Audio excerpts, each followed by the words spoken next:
Hello, dear friends. I'm Neet Shukla, and you're watching Balmurti Online in English, an initiative by the Unified Growth Foundation. Today's episode: Electronic Devices, a curse or a boon for children, is based on a Gujarati article called Electronic Upkarano, Balako Mate Shaap Ke Vardhan by Dr. Aarti Mehta. It takes a closer look at the double edged nature of mobiles, tablets, and screens, how they open doors to learning and connection, but also bring hidden risks that can harm a child's health, relationships, and growth. As you watch, reflect on how these devices are used in your family as well. Let's have a look.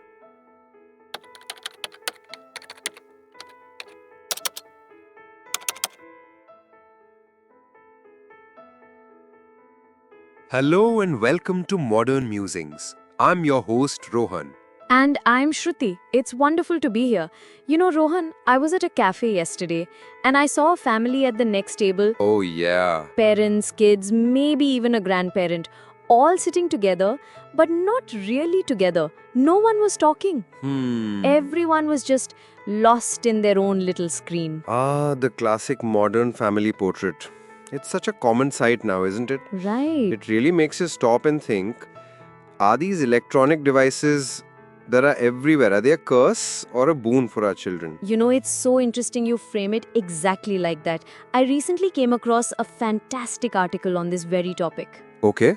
It's written by a Dr. Aarti Mehta for a project called Balmurti Online. Oh, Balmurti Online, I've heard Yeah, of them. They are managed by the Unified Growth Foundation. Right? They do some really solid and important work in the child development space. Exactly. And in her article, Dr. Mehta calls these devices a double-edged sword, which I think is the most accurate description. On one hand, you simply can't deny the benefits. Absolutely. I mean, just think about the COVID-19 pandemic. Right? Online education was a lifesaver. Yeah. My own niece in class 5 was learning coding from a teacher in another city. Wow. These devices brought the entire world into our homes. And let's be fair, Yeah? some video games genuinely improve hand-eye coordination and problem-solving skills. That's true.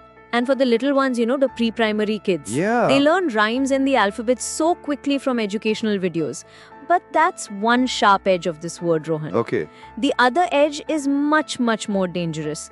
The article points out that the real problem begins with excessive and inappropriate use. So, what's the difference? I mean, what counts as inappropriate use? Well, Dr. Mehta gives a perfect example that I see it everywhere. Okay. A mother's trying to feed her child, and the only way the kid will take a bite is if there's a phone propped up in front of him. The device has become a digital babysitter. Oh, 100%.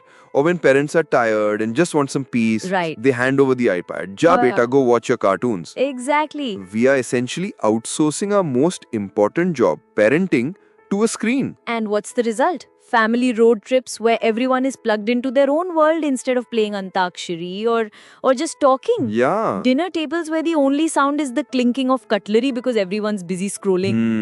The article powerfully highlights how this creates immense emotional distance.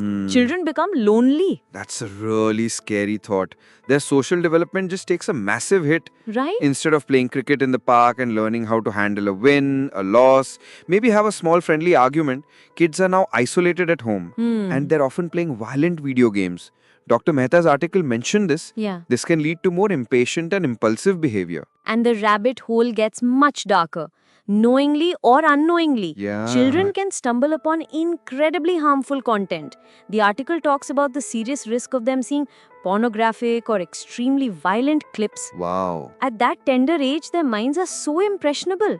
And then there's the whole universe of social media pressure. Oof, don't even get me started. That constant anxiety for likes and validation. Totally. And seeing these perfectly edited models in ads and developing completely unrealistic and damaging ideas about their own bodies. Yes. The article correctly points out how this directly leads to anxiety and deep feelings of inferiority. And the advertisements, so many ads are crafted to be like irresistibly tempting. Right? Children start demanding things constantly, becoming more materialistic. And what about those dangerous stunts in some ads? Oh, yeah. Which impressionable teenagers might actually try to imitate? For me, the biggest danger the article stressed, and I agree completely, What's that? is the idea of making friends online with total strangers. You have absolutely no idea who is on the other side of that fake profile. None at all. It can lead to such horrific situations like cyberbullying, financial exploitation, or even worse. It's a digital minefield. And Dr. Mehta makes another crucial point. This isn't just about the kids. We adults are just as guilty. Oh, for sure. How many of us are compulsively checking our phones, getting lost for hours on Facebook or Instagram? Right. We are setting the example every single day. That's so true. We have become slaves to the very devices that were designed to be our servants. Yeah. The article had these really hard-hitting lines at the end. Oh. It said, this cell phone has replaced our watches, our cameras, our computers. But before this cell phone replaces our loved ones and our friends, we must wake up. Wow. It's as if we have all become prisoners in a cell phone prison. Wow, that's a powerful and a chilling way to put it. It is. A genuine wake-up call from Dr. Aarti Mehta and the wonderful team at the Unified Growth Foundation's Balmurti online project. It really is. Which I suppose leaves us and everyone listening with a very important question to reflect on. I'm ready, let's hear it. Now here's a question we'd like you to think about. Okay. In our own lives, what is one small conscious step we can take this week to reclaim our time and our relationships from the grip of these screens? What's one screen-free family ritual you could bring back? This discussion makes us think about the role technology plays in shaping childhood today. I would like to ask you, what's one healthy boundary or habit you have set around electronic devices for your children? Share your ideas in the comments because your experiences might help other parents too. And don't forget to like, share and subscribe to our channel, follow us on our social media handles and visit our website for more such meaningful conversations. Namaskar.